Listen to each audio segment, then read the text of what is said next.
One night in Mumbai, a woman named Vinu finally makes it home after a long, exhausting day. But something about the building feels wrong.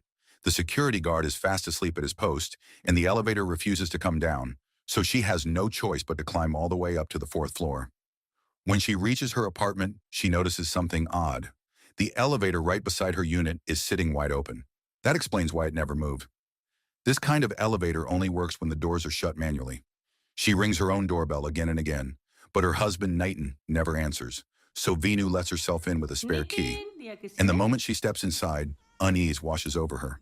The power in the apartment is completely out, even power though तो the है. hallway lights and the rest of the building are clearly on. She flips the circuit breaker to bring the electricity back, then tries calling Nitin, who works as a film critic. And that is when she hears it. His phone ringing loudly from inside the bathroom. She follows the sound, and in a single instant, everything changes. Nitin is dead. This is where it all begins. This is Chup. Vinu calls the police right away, and the case lands with Chief Inspector Arvin and his assistant, Srinivas. What they find is horrifying. Nitin's body has been carved with countless cuts, all arranged in a disturbingly neat, symmetrical pattern. There is an inverted triangle sliced into his forehead. His mouth, his hands, and his feet are all bound with a strange plastic wrap, printed with a yellow leaf design. Arvin pieces together the sequence. The killer slit Nitin's throat first, and only after he was already dead did they carefully carve those symmetrical patterns into his skin.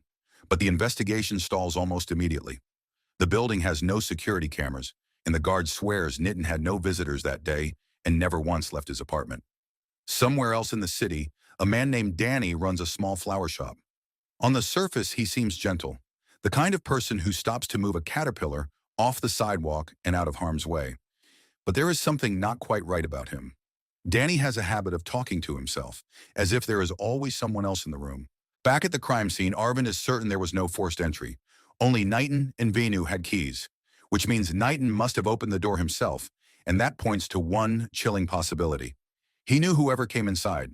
The evidence suggests two different weapons were used, one for the throat and another for the carving.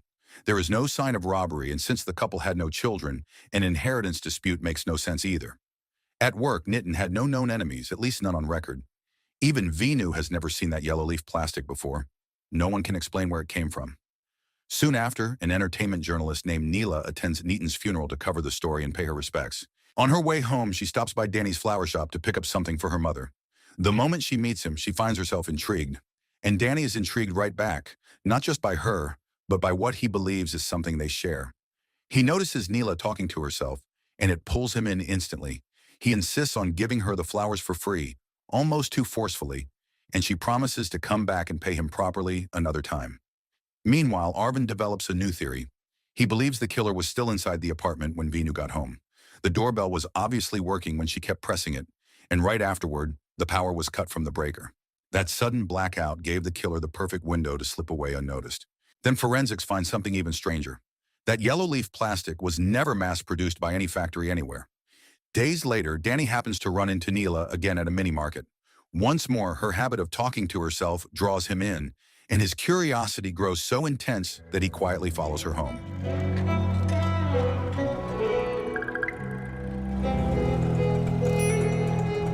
At the same time, Arvind takes a harder look at Nitin's personal life and finds nothing. No conflict, no drama, which leads him to a clear conclusion. If this had been about family, Vinu would have been attacked too. Instead, only Nitin was targeted. And that points straight to his profession. The theory shifts toward revenge. Maybe the killer is someone who hated Nitin's reviews. Arvind's team starts questioning directors whose films Nitin had recently torn apart, but none of them raise any red flags. Still, a few clues start to align. That leaf pattern looks a lot like the award symbols printed on movie posters, and the plastic itself resembles the kind used to wrap flowers. So Arvind visits the local flower shops. Most of them use plastic, but none match. Dany's shop, though, stands out for the opposite reason. He does not use plastic at all, only brown paper, exactly like the wrapping Neela got earlier. Right after the police leave, Neela comes back to finally settle her bill. They chat for a bit, but Dany's whole demeanor shifts when he realizes she was never talking to herself at all. She was speaking to someone through her AirPods. The very thing that made him fall for her turns out to be a complete illusion. Without a word, he shoves the payment machine at her, clearly wanting her gone. And as she walks out, she hears him laughing quietly to himself. A week later, another film critic is brutally murdered. A man named Ursiad Ali is killed on a railway track, crushed beneath a passing train. And just like Neaton, he is wrapped in that same yellow leaf plastic. This time, a star is carved into his forehead. Now Arvind understands. The killer had meant to carve a star into Knighton too, but Venu came home too soon and interrupted him. The star is a symbol of a movie rating. This killer is not just murdering critics anymore. He is rating them. Around this time, Dany bumps into Neela again at a market. Before he approaches, he mutters to himself, almost like he is consulting another side of his own personality. Trying to make up for how coldly he treated her before, he quietly pays for the items she was buying, and the two end up walking and talking together. He mentions that his mother has passed, but says nothing about his father. She tells him she lives with her mother in an apartment next to a film studio. As they part, Dany pauses at a movie poster titled Third Umpire and makes a small motion, like swinging a golf club. Then the killer strikes again. This time the victim is a well-known critic named Parakasit, and his murder is just as savage. His abdomen is torn open and his organs laid out deliberately, all except the heart, which is left inside his body. On his forehead is a mark of 1.5 stars, the exact rating Parakasit had given to a new film called The Third Umpire. And when Arvind reviews that article, the pattern finally snaps into focus. Every victim was killed according to the way they describe films in their own writing. Parakasit had written that the movie had its heart in the right place, but everything else felt scattered. His death mirrors those words perfectly. His organs everywhere, his heart untouched. The same is true for the others. Irshad had written that a film's scenes were completely messy, and his body was torn apart on the tracks. Neaton had complained that a movie had too many loose scenes, and even joked about stepping out to the bathroom from boredom. He died in his bathroom, bound and carved. Even the star ratings on their foreheads match the exact scores they gave. With all three cases connected, the police hold a press conference. They announce that the killer is clearly hunting critics who give low ratings, but they still have nothing solid. No fingerprints, no footage, no suspect. In desperation, they call in directors, producers, and critics, urging everyone to stop publishing negative reviews. The plan backfires spectacularly. Critics protest that the police are failing to protect them while interfering with their work. Directors grow furious at critics who refuse to cooperate, and both sides end up fighting each other instead. Meanwhile, on Neela's birthday, Dany surprises her with handmade paper flowers, each one crafted by hand, and brings them to her apartment. She is genuinely moved. There he meets her mother, Reshma, who is blind and not entirely comfortable with her daughter growing close to a man who only sells flowers. Over dinner, Dany learns that Neela moved to Mumbai just 4 months ago to work as a journalist. But her real dream, she admits, is to become a film critic. And that single sentence visibly shakes him. When Neela gets a message from her editor asking her to write about the late Guru Dutt, a legendary Indian actor and director whose birthday is the next day, Dany excuses himself and leaves. After he is gone, Neela looks at the paper flowers again, and they remind her of Guru Dutt's final film, Kagaz Ke Phool, which means paper flowers. Ever since the press conference, the police have been monitoring every new review. Out of pure fear, nearly every critic starts handing out 3 stars or higher. There is only one exception. Neela's editor, Critic, boldly gives a film 1.5 stars. It is not a challenge to the killer. As a journalist, he simply refuses to lie to the public, especially when a movie truly deserves it. So the police station officers around Critic's apartment. But the next morning, while Arvind is still there, he gets an emergency call from an art museum and rushes off with his team. Not long after he leaves, Dany quietly appears at Critic's building and leaves behind a bouquet wrapped in that unmistakable yellow leaf plastic. What the police do not yet realize is that the night before, Dany had already killed again. The victim was not Critic. It was another critic named Govind Pandey, a man who had given a glowing 4.5-star rating to a film that was clearly terrible, exactly as Critic had pointed out. And now the real truth emerges. Dany has been the killer all along, but his motive was never what the police believed. He is not hunting critics who give low ratings. Govind had claimed the movie contained scenes as beautiful as a painting, so Dany turns those words into reality, carving the body in a chaotic, artistic way and marking the forehead with 4.5 stars. When Arvind arrives at the museum, he can only stand there in silence. According to the staff, a gunshot had rung out earlier, and a panicked guard shut off the main power. With the lights and cameras down, Dany carried out the murder in total darkness. Then Arvind's superiors deliver more bad news. He has just 3 weeks before the case is handed over to the CBI on direct orders from the Home Minister. 4 brutal murders and still no suspect. Furious and afraid, the Critics Association holds a candlelight vigil outside police headquarters and announces that no reviews of any kind will be published until the killer is caught. At home, Dany watches the 1959 film Kagaz Ke Fool, starring his idol, Guru Dutt. The film is legendary today for its groundbreaking cinematography and its story, which many believe mirrored Guru Dutt's own life. Yet when it first released, critics destroyed it. Guru Dutt fell into financial ruin and died a few years later, and many believe he took his own life. As Dany watches, he laughs and cries at the same time. The story then flashes back to before the murders. Dany is sitting before a shrine dedicated to Guru Dutt, talking and joking with himself, already planning a film series about his own life and his second personality, complete with detailed storyboards for every episode. And the murders, it turns out, are those episodes. Neaton in the bathroom, Irsiad on the tracks, Parikacid on the field. Each killing staged as a scene in the film he always wanted to make. To move faster before the CBI takes over, Arvin brings in a criminal psychologist named Dr. Zenobia to get inside the killer's mind. She concludes that the murderer is a man, and after studying the victim's articles, she notices something crucial. Every one of them wrote in a vivid, compelling, almost cinematic style, the kind of writing that would make perfect material for a murder. That explains why other critics were spared. The ones who wrote dull reviews, no matter their ratings, simply were not interesting enough to inspire a killing. Zenobia also believes the killer sees himself as a savior of cinema, targeting dishonest critics whose beautiful lies mislead audiences and hurt the theaters. While the police keep searching, Neela grows even closer to Dany, completely unaware of what he really is. One day, being affectionate inside the flower shop, she catches a glimpse of film rolls hidden under a cabinet. After she leaves, Dany scolds himself for being so careless and rushes to move them to the basement. But they are heavy, and as he carries them, they tumble down along with a storage box. Inside are rolls of yellow leaf plastic, clapperboards, and old movie posters. The truth traces back 10 years. Before his mother died, Dany made an autobiographical film about his own life, titled Chup.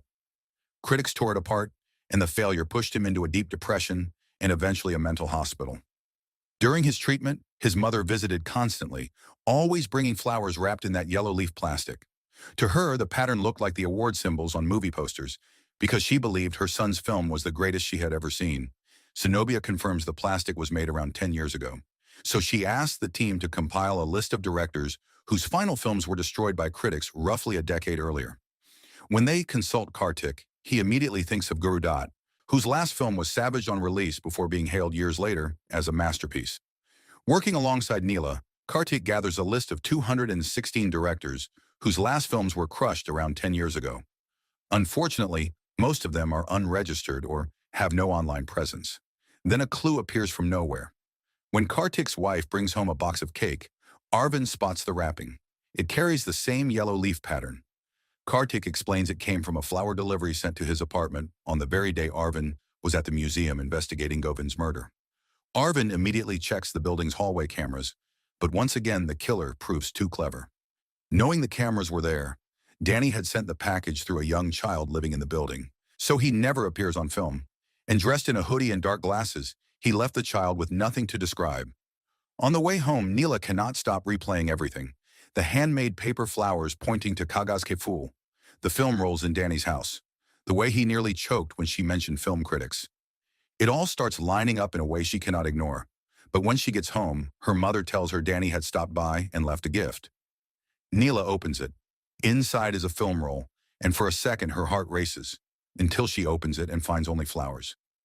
Overwhelmed with guilt for ever doubting him, she breaks down in tears. With the deadline closing in, Arvin takes a huge risk.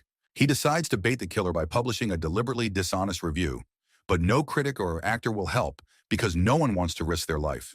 So he turns to Neela. She has always dreamed of becoming a critic, and this is her chance. But acting as police bait puts her in real danger. She talks it over with her mother, who supports her completely, and she agrees. A few days later, the media announces that film criticism in India will finally resume. When Dany reads the news, he is thrilled. This is exactly the moment he has been waiting for. The police secure a cinema where 5 critics, Neela among them, are set to watch a new film called Ding Dong. The screening goes off without a hitch. On the way home, even though Neela and the others genuinely think the film is good, Arvin forces her to write a brutally negative review and give it 1 star, a deliberate lie designed to provoke Dany.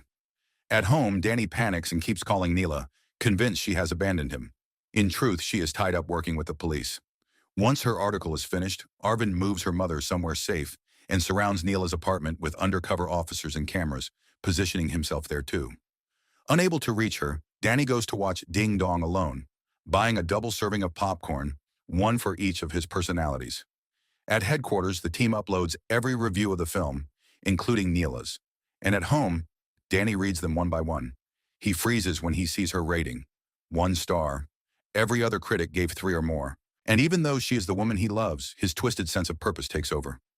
Neela must die, exactly the way her review describes. Back at her apartment, Neela is terrified for herself and her mother, even with the building locked down. Then Dany arrives. When the guard calls up to confirm his identity, a panicking Neela grabs the phone and begs him to come up. Arvin reluctantly lets him in as her boyfriend, but only for 5 minutes. After a while, Neela falls asleep, alone in her room. Dany grows angry, accusing the police of using her as bait, and demands to stay by her side. Arvin refuses to let anyone but himself remain in the room. Then a scream tears out of the bedroom. But it is only a nightmare. Seeing how shaken she is, Arvin finally allows Dany inside for a short moment to calm her. And that brief window of trust is all he needs to outsmart every officer in the building. What Arvin does not realize is that the shape under the blanket is only a pile of pillows. Neela has already been tied up and dropped onto the film studio lot next door. Once the guards escort Dany out, he goes straight to the studio, retrieves her, bleeding from the fall, and drags her inside to begin terrorizing her. And here, the last secret comes out. Dany's real name is Sebastian Gomez. Dany was the name of his beloved dog, a dog his own father had killed. Inside the soundproof studio, Sebastian blames Neela for betraying his feelings. Even when she insists her review was written under police orders and that she truly gave Ding Dong 4 stars, he refuses to believe her. Back at the apartment, Arvin notices Sebastian's bicycle was left behind. He orders his team to call him, but there is no answer. Then it hits him. He remembers the way Sebastian had gently touched Neela's forehead earlier, and he realizes the man was already imagining the star he planned to carve there. The police sweep the studio grounds with Arvin joining them, despite badly injuring his leg jumping from the 4th floor. Inside, Sebastian prepares to kill Neela by dropping a heavy spotlight onto her head, matching the brain damage her review had mentioned. Desperate to buy time, she challenges the whole idea of criticism, asking whether any film has ever received the exact same review from every critic alive. Sebastian reflects on his own past, on the film called Chup, which means silence, and how every critic tore it apart 10 years ago.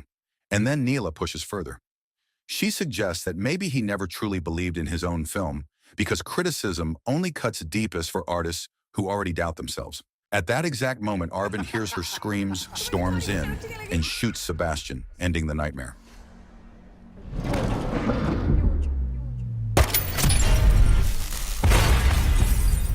In the aftermath, Neela recovers and is reunited with her overjoyed mother. Sebastian survives surgery for his gunshot wound, and when the police search his home, they find disturbing things. A small grave marked with the name Dany, his dog, an altar to Gurudat, rolls of yellow leaf plastic, and stacks of film reels he made himself, everyone labeled Chup. For the investigation, Arvin, Zenobia, Srinivas, and Neela watch that film together, and what they see leaves them shaken. Chup tells the story of Sebastian's life, from childhood into adulthood. It reveals years of brutal abuse suffered by him and his mother at the hands of his father. Time and again, he was locked in a basement, his mouth and hands bound with plastic.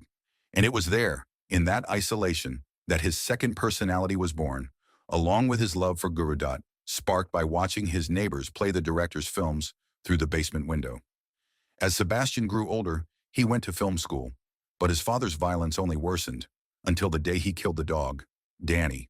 Pushed past his breaking point, Sebastian finally fought back. As an adult, he locked his father in a storage shed and kept him barely fed, writing the script for Chup while the man slowly wasted away until he died. After watching, Arvin and Neela are convinced that trauma turned Sebastian into a psychopath. But Zenobia offers something more complicated. She believes his suffering is exactly what made him a brilliant artist, and that it was the critics who triggered his transformation into a killer, dismissing his film without ever understanding the pain behind it. Once the bullet is removed, Sebastian is detained for good. Diagnosed with severe mental illness, he is kept under strict watch and given double food portions for his two personalities. He still talks to himself and still feels a quiet satisfaction whenever he hears that another critic has died.